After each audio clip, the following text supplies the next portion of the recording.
Sa palagay mo. Sa palagay mo. Sa palagay mo.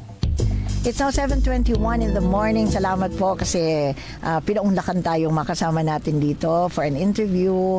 Ang guest natin ngayon, actually hindi naman talaga guest dahil hindi niya naman first time sa Oras na Bicolandia. Siya po ay regularly naririnig ninyo sa negosyo o sin trabaho. Siya po ay kamanggagawa natin full-time sa Far East Broadcasting Company and sa main office. I-welcome po natin. Iba-ibang hats kasi ang suot nito no? Kaya this time, i-interviewin natin siya as part of an organization that is celebrating 124 years. 124. Welcome po natin dito sa sa palagay mo Oras na Bicolandia, Maloy Malibiran Salombides. Hello, Maloy. Good morning. Hello, Maloy. Araw po sa inyo. Hello, Ate Rax. Hello, Pastor Danny. Magandang araw. Marhay na adlaw. Tama ba? Marhay na adlaw. Aldaw. Mayong aga sa Ilonggo. Mayong aga. Mayong buntag sa Bisaya. Oo nga. Ginawa ka ng pastor, kuya. Maloy. Ate Maloy, ako po, pastro. Pastro lang ako, pastro. Hindi pa ako pastor. Ano natin, viewers sa Facebook, listeners sa radio. Magandang araw at happy 124th anniversary. Yes. Ating pinamahal na Philippine Bible Society. Alright. PBS. Yes, PBS. Si Maloy po is a member of the Executive Committee Board. Board ito ng Philippine Bible Society. Gaano ka nakatagal na member dyan, Maloy, ng Execom? Nakamaraming terms na rin, Ate Rax. Kasi yan parang you can be voted for 3 terms pagkatapos magpapahinga ka muna kasi hindi pwedeng dire-diretso. Okay. So, pahinga. Tapos nakailang pahinga at nakailang balik na rin ako sa Philippine Bible Society. Alright. Ate Maloy, on a personal note, ano po ang naging nakuha niyong benefit from being member of the board?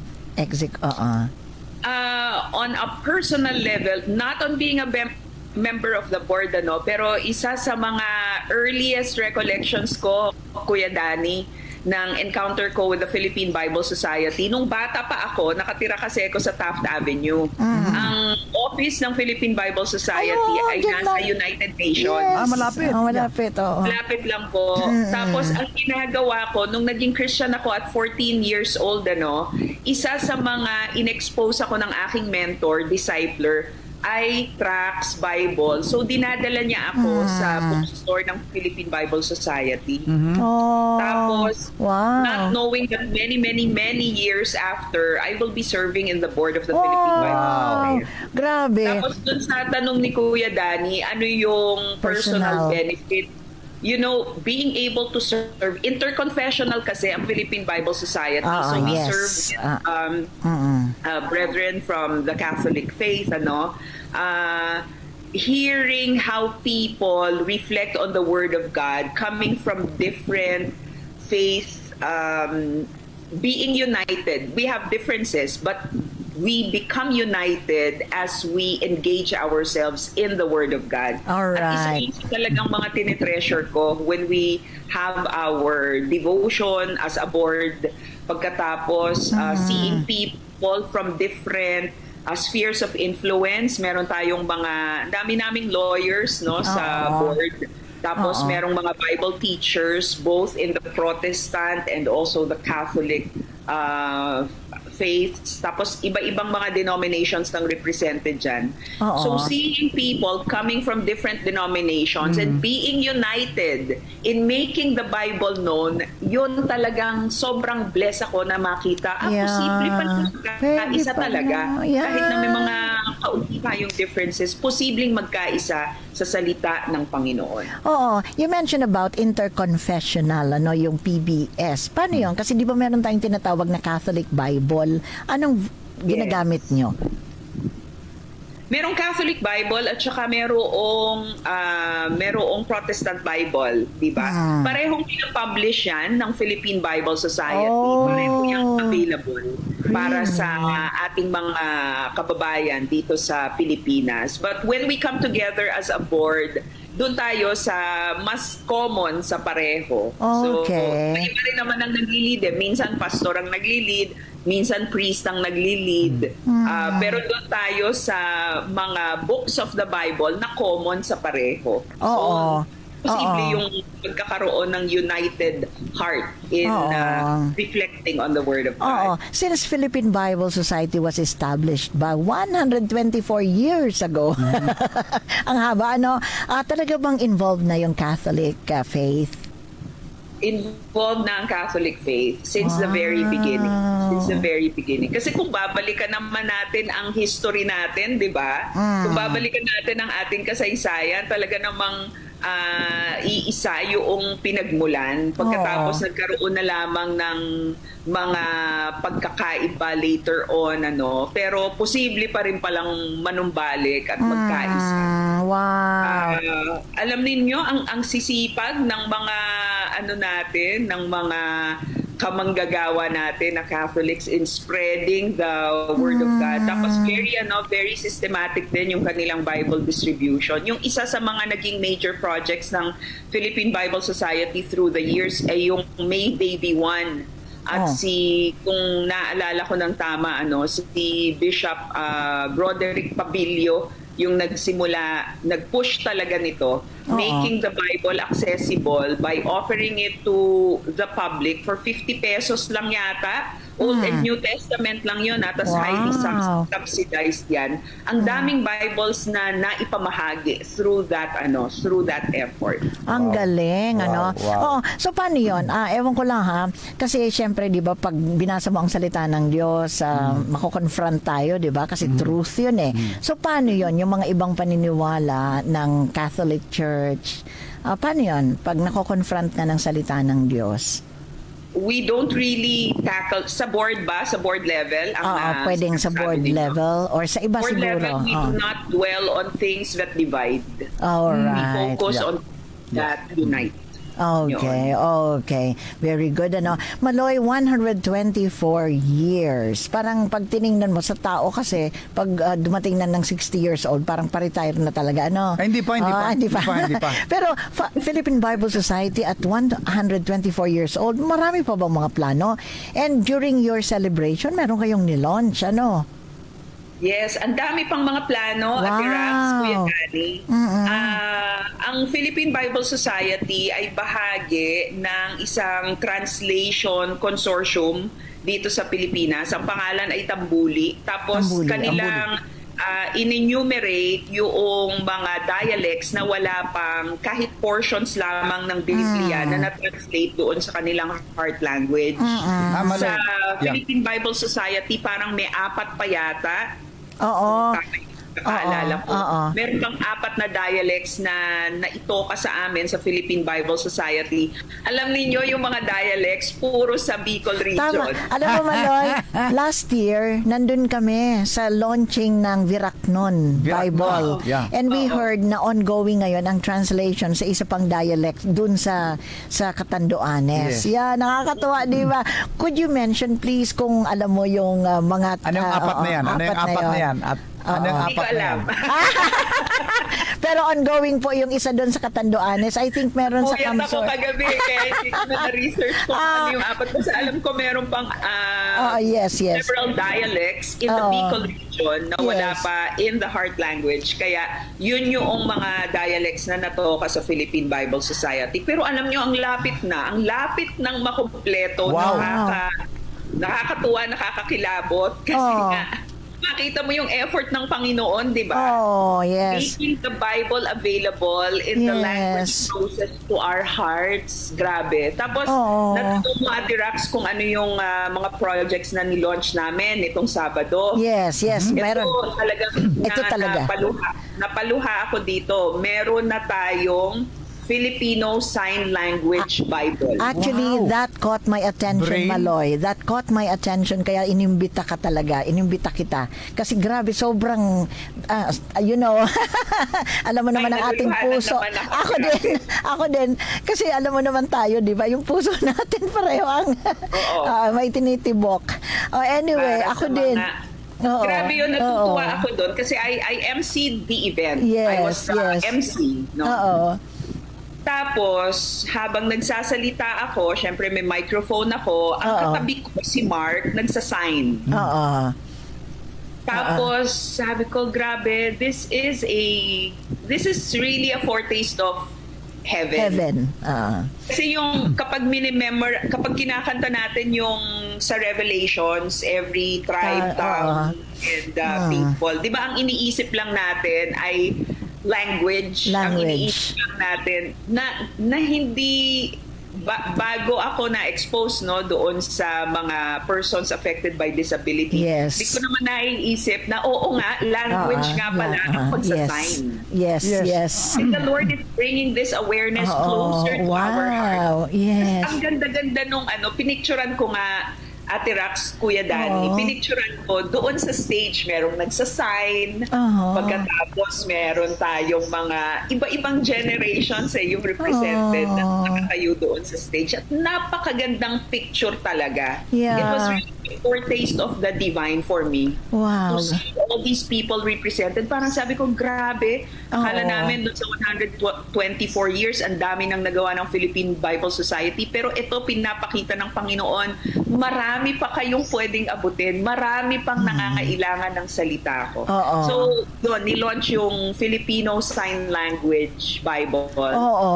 Major stories from the Bible have already been translated into Filipino Sign Language.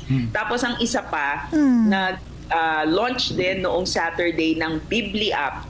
It's a Bible app. Para siyang YouVersion. But this is exclusive to Bible translations in the Filipino language. So lahat ng mga major languages in the Philippines, pati yung available na dialects nandun sa Biblia. Wow! Talaga, so available na yan. Paano yun magkakaroon ng app na yon? Play Store? Ay, hanapin nyo lamang po. Ito, meron na akong, na-download ko na to Pero hanapin nyo lamang po sa inyong Mac ang gamit ko. So, hindi ko alam kung papaano sa Android. Kita nyo ba? Kita namin. Kuya, nakikita mo, di ba? Bibli App Pilipinas. Bibli App Pilipinas. Hanapin nyo lamang po sa Apple Store. Tapos makikita ninyo, Bibli App Pilipinas. And if you're using an Android phone, hanapin nyo lang dun sa store, tapos hanapin nyo Bibli App Pilipinas. And Bibli App Pilipinas. Yung usual na pagda-download ng app. Bibli App Pilipinas. Balikan natin yung Bible Sign Language. Paano yun, Maloy? Paano yun? Kasi sign is hindi naman binabasa. Paano yun? Braille. Videos. Paano? Braille. Videos. Videos. Wow. So, paano yun? Nag-produce na sila ng mga videos? Nag-produce na. Nag-start sa mga, hindi pa kumpleto yung Bible, so major stories. Major stories from the Bible, yung na-produce na mga videos. It's an ongoing project. So ano na ngayon ang natapos ng mga stories? Siguro mga very popular, parang, ang nakita ko nung Saturday, parang merong 10 to 15 stories. Creation story is there. Birth of Jesus is there. So yung mga parables, some of the parables were already translated. Paano yun? Paano magkaka-avail? Paano makaka-avail nun ang mga deaf and mute? Pwede pong makipag-ugnayan sa Philippine Bible Society. Puntahan niyo po yung aming website, no? Punta sa website ng Philippine Bible Society. Pagkatapos, meron ng isang tab doon na nakalagay yung Filipino Sign Language na Bible. Mga major stories lang to, Maloy. Mga major stories lang. For now, Kuya Danny. Nabanggit nyo yan kasi isa yan sa gusto ko sanang i-present sa church na sana kasi that might be one reason that hinders yung mga deaf and mute na hindi to come to church, mag-attend ng services dahil hindi nila naririnig. Yes.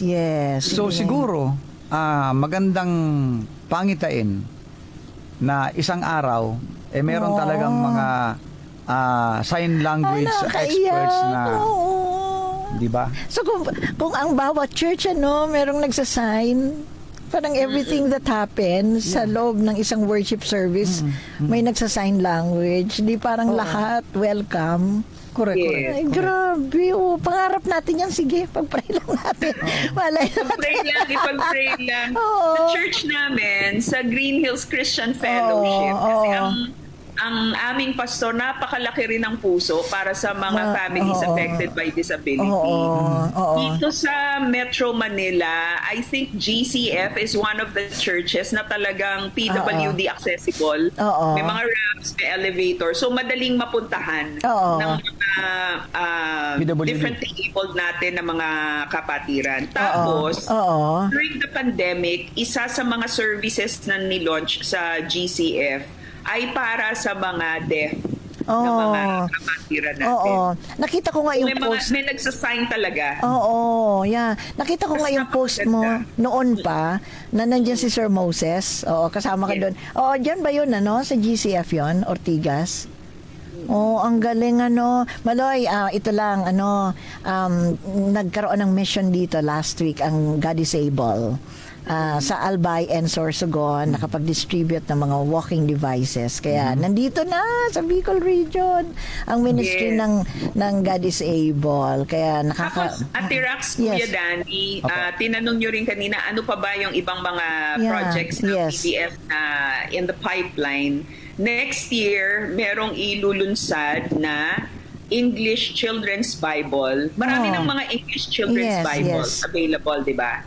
Pero ito will be in a language that will be easier for the children to understand. Oh, lalo na ngayon, sa panahon ngayon, Pag sinabi niyong children, Mamaloy, anong age bracket nito?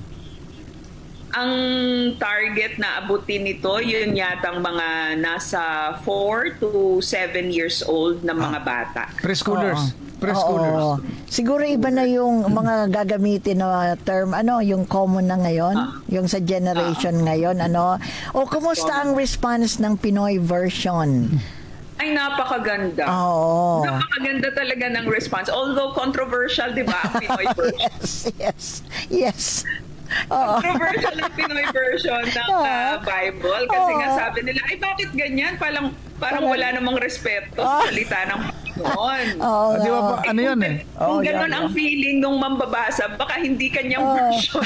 Yun ang aming sinasabi. Doon siya sa King James. Oo. Baka hindi yan ang translation o version na para sa inyo. Pero, so far, doon sa mga nais abutin ng Bible translation na ito, yung Pinoy version, ay tuwang-tuwa po sila. Yes, Kasi yes. sabi nila, naiintindihan ko to, parang nakikipag-usap lang sa akin yung Bible. Oo nga.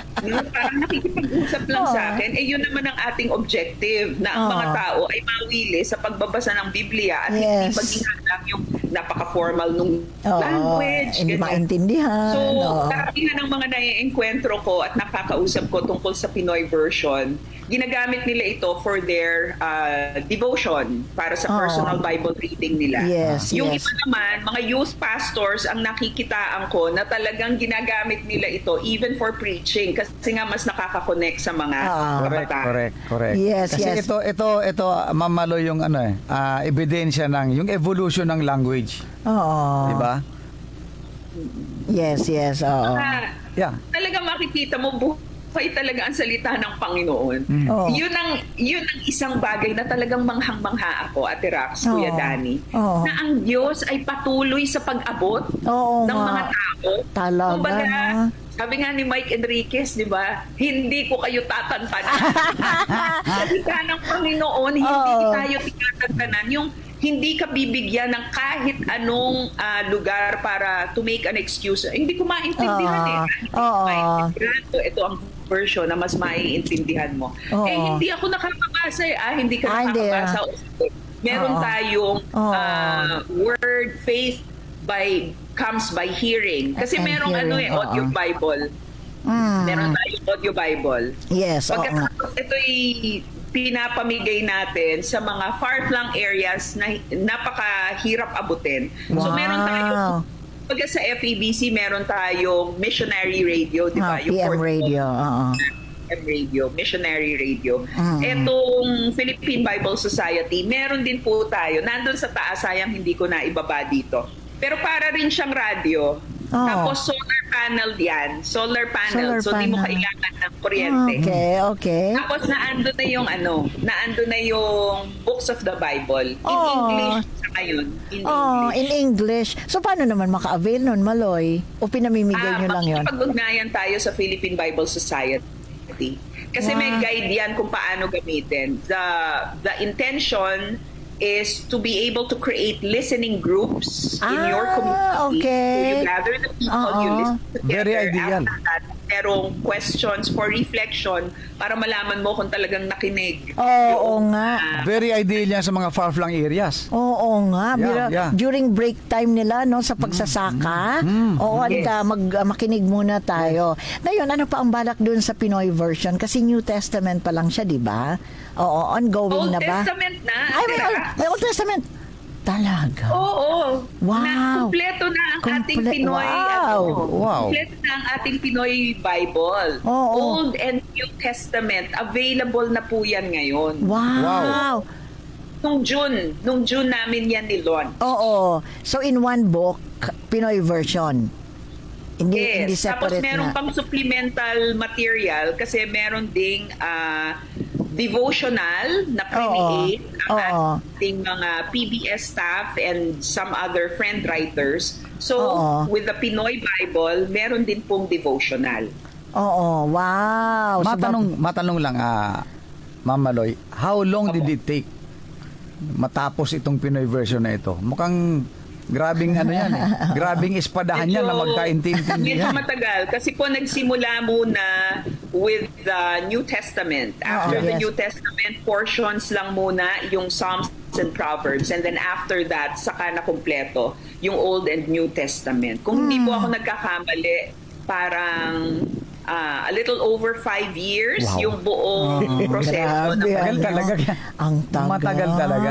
Oo. Actually, parang medyo mabilis na nga iyon eh. Ang sisipag ng ating ng mga translators natin. Kaya hands off tayo sa mga tagapamuno talaga ng Philippine Bible Society. Of course, Ate Nora. Saludo tayo sa kanila. Kay Ate Perry Cartera. Grabe. Saludo tayo.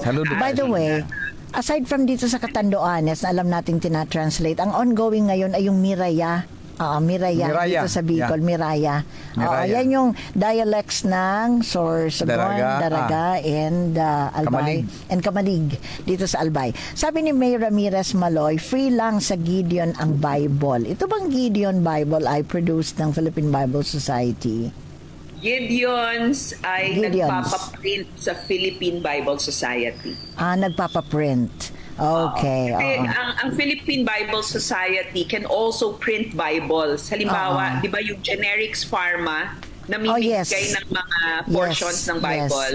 Yun ay pinapaprint nila sa Philippine Bible Society. So, ganyan yung mga services na naibibigay natin. Ayan. So, nami-mention na ni Maloy yung mga ibang services, merong translation, although hindi lang ang Philippine Bible Society ang nagtatranslate, meron ng printing. Ano pa ba ang ibang services ng Philippine Bible Society? So, meron tayong publication, di ba? Kabahagi ng publication ay yung printing. Isa sa mga talagang pinaglalaanan namin ng panahon ngayon ay yung Bible engagement. After making the Bible available to people, what next? How do people get engaged in the Word of God? How do we encourage them to read it? Kasi nga, di ba, sa Pilipinas, ang dami-daming mga Bibles, ang daming mga Bibles na ipinamimigay, pero binabasa nga ba ng mga tao yung ating Bible?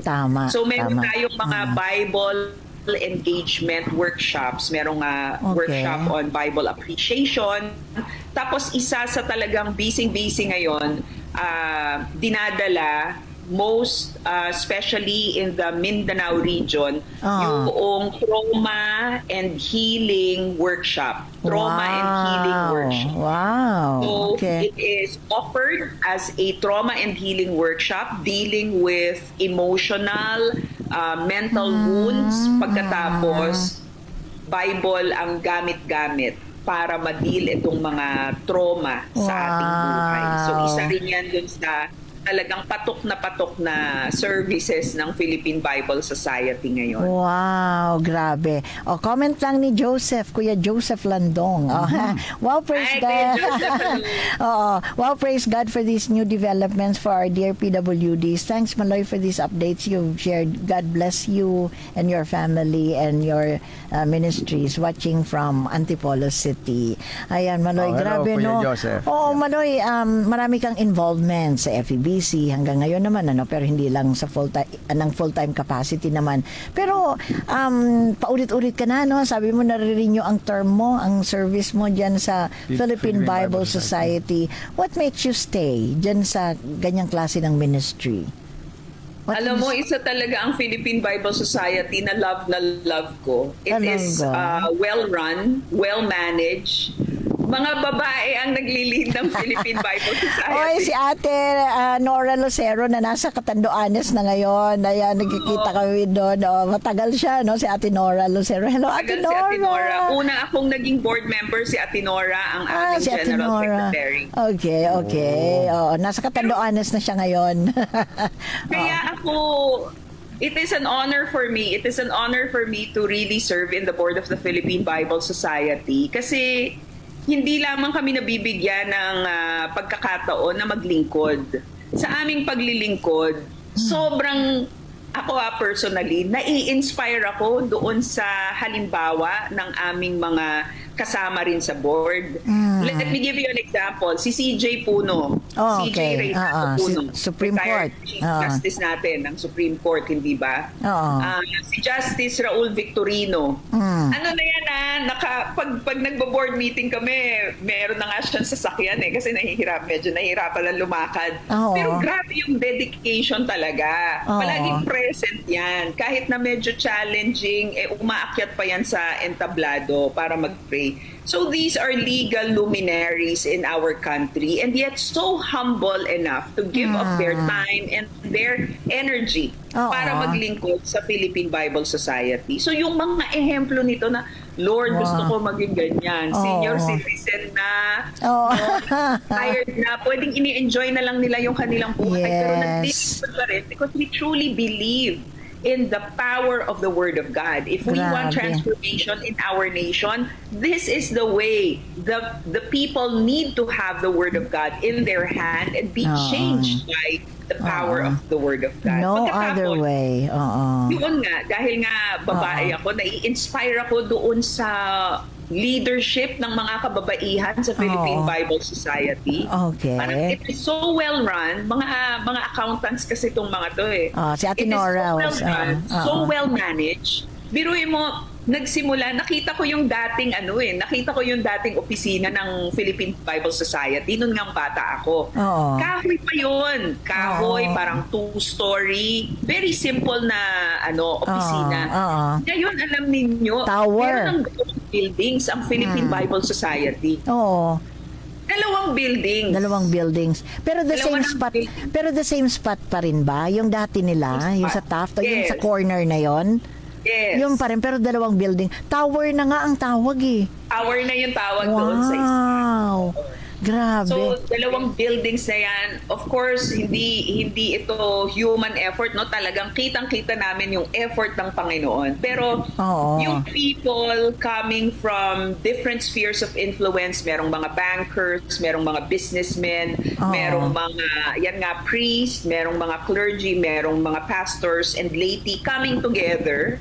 Pagkatapos nagpapatuloy for 124 years yung gawain. Ay, grabe. Talagang kita mo yung sinasabi ng salita ng Panginoon, how good and pleasant it is when brothers dwell together in unity. That we are united in doing God's work. Amazing. Talagang pagpapalain ng Panginoon yung ating. Malakas ang dating sa akin, Maloy. Total, may pro tips ka. Dito, pro tips sa oras na Bicolandia. Paano mo nasabi na ang PBS, Philippine Bible Society, is a well-run, well-managed organization? Very transparent when it comes to its finances. Every year when we have our annual membership meeting, talagang ipepresent, no? Walang tinatago. Lahat yan ipepresent. Pagkatapos, professionally run. Meron tayong outside auditors. SGV ang nag-audit sa Philippine Bible Society. At ang board ng Philippine Bible Society, hindi kami display lamang. Di ba may mga organizations yes. na ganyan? Na-display, Mag-create ng board pero iisang tao lang talaga yung pinakikinggan at nasusunod. Hindi ganyan ang Philippine Bible Society. It's being the management of the Philippine Bible Society truly listens to the direction, to the voice given by the board and vice versa. Nagtutulungan talaga. And I like that. I love that in our organization. There is accountability, there is transparency. People are being appreciated for the competence that they contribute to the organization. Na nakakatuwa talaga. Wow. Kaya naman pala 124 years old. Pero atras na insecure ako. Dahil nung sinabi ni Ma'am Maloy na female-dominated yung PBS. Kaya pala tumahimik ka. Hindi naman may mga pari nga, kuya. Was there ever a time? Was there ever a time na male-dominated yung ano? Yung Philippine. May era ba na gano'n? Ang leaders po, matagal. Kung titignan niyo po yung sa board member, wala pang babae na naging chairman of the board. Kasi chairman eh. Kasi chairman. Kasi chairman daw, dapat chairwoman. Dapat chairwoman. Pero sa management, dalawa na ang nagiging general secretary. General secretary, yes. Prior to Ate Nora and Ate Perry, puro mga lalaki po. Oh, yun naman pala, kuya. Panahon lang. Panahon. Dapat ba talaga? Kasi si Ate Nora. Talagang Diyos ang nagluluklok. At saka sila Ate Nora and Ate Perry, mga homegrown ito. Yes. And si Ate Nora is an accountant, di ba? Si Ate Perry ba is also an accountant? Oh, requirement ba yon o nagkataon lang? Hindi ko alam. But it seems to be working, di ba? Healthy yung finances ng organization. Lalo akong na-insecure, hindi pala ako mapupunta dyan kasi hindi ako accountant. Kasi hindi ka accountant, kuya. Parang nagkataon lang magkasunod eh. Pareho babae, accountant. Parang iba wala kasi, tayo dyan. Hindi tayo pwede dyan, Ate Rax. Iba kasi mag-isip ang accountant, ano? Pero ito po, hindi naman lahat ng mga nasa board ay mga professional. Sabi ko nga sa inyo, pinagtagpo ng Panginoon eh. Sige nga. Merong broadcaster, merong pastor, merong pare, may mga Bible teachers, may banker, may lawyers. Diba? Yes. So, makita natin dito, there should be no room for insecurity. Okay. There should be no room for insecurity because each and every person will be called by the Lord. Ibigay mo yung ambag mo kung paano ka ginift ng Panginoon. Kung ano yung gift mo, ialay mo sa Panginoon at gagamitin niya. Yes, wow. Kasi maganda nga yun, yung variety ng mga pag-iisip. Tama. Variety ng pag-iisip. Tapos isa pa sa mga na-appreciate ko sa board, kasi interconfessional kami. Iba-iba yung toka-toka ng pag nag-board meeting kami, minsan we have a priest who will lead the prayer. Natutuwa ako kasi nga iba-iba yung style. Yes. Pero lahat centered on the Word of God. Iba-iba yung style, iba-iba yung execution, di ba?